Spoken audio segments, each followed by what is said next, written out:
கர்த்தரும் உலக ரட்சகரமான இயேசு கிறிஸ்துவின் நாமத்தினாலே உங்கள் யாவரையும் வாழ்த்தி வரவேற்கிறேன். பிரியமானவர்களே, சௌக்கியமாக இருக்கிறீங்களா?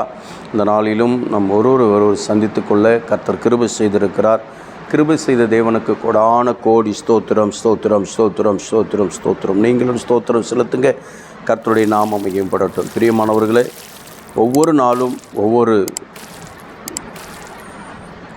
டெய்லி எண்ணிலும் தேவனுடைய நாமம் மையப்படும்படியாக விபிஎஸ்னுடைய காரியத்தை கடந்த மாதத்திலே பார்த்தோம். இப்போவும் 5வது நாள் விபிஎஸ்னுடைய தலைமை சபையில் நடந்த விபிஎஸ்சியும், அடுத்தது கிளை சபையில் நடந்த விபிஎஸ்சியும் நாம் பார்க்க போகிறோம்.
அபிஷேக் எல்லாரும் கை தட்டு, சத்தமா தட்டு. எல்லாம் மனப்பாடமா சொல்றாங்க.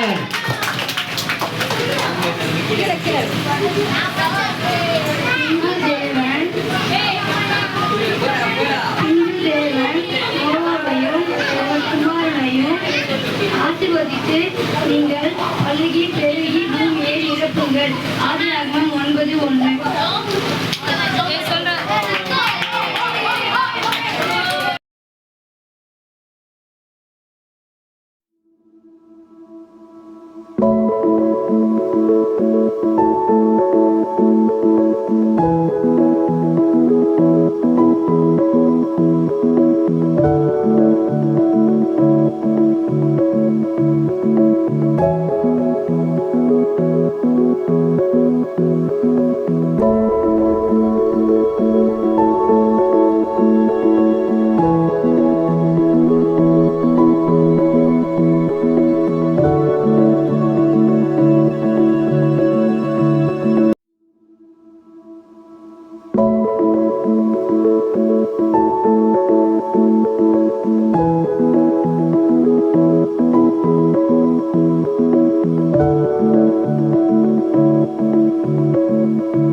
வல்லமையின் பயன்படுத்தி இயேசு சாமியோ.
கர்த்தருக்கு மகிமை உண்டாகட்டும். கர்த்தர் நம்மை இதுவரையில் நடத்தினவர் இனி நடத்துவார்.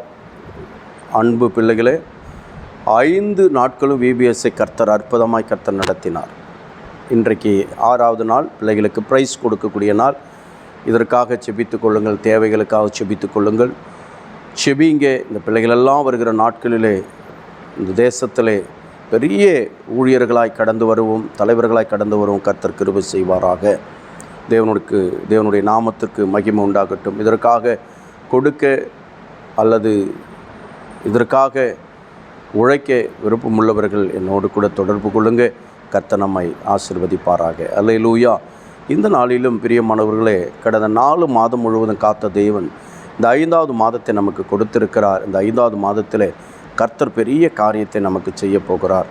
இந்த 5வது மாதத்துக்குரிய வாக்குத்தத்தம் என்னென்னா, எசேக்கியேல் எழுதின தீர்க்க தரிசனத்தின் புத்தகம் 37வது அதிகாரம் 14வது வசனம்.